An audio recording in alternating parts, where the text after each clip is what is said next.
Alam mo ba kung bakit madalas malaki ang hiwa sa tiyan kapag inoperahan ang appendix sa Pilipinas?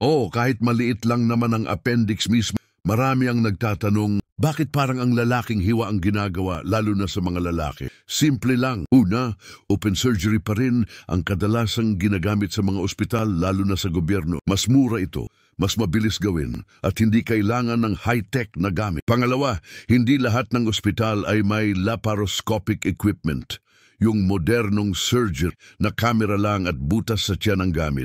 Kadalasan, sa private hospital lang ito meron. Mahal din ito.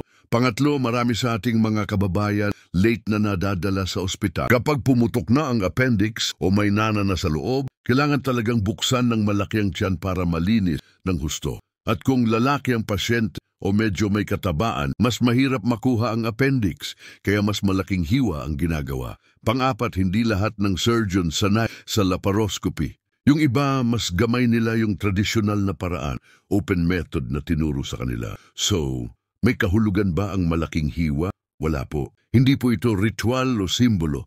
Ito ay desisyon ng surgeon base sa kondisyon ng pasyente, urgency ng operasyon at kagamitan sa ospital. Kung maagapan, maliit lang ang hiwa. Pero kung emergency na, malamang malaking tagos talaga ang kailangan.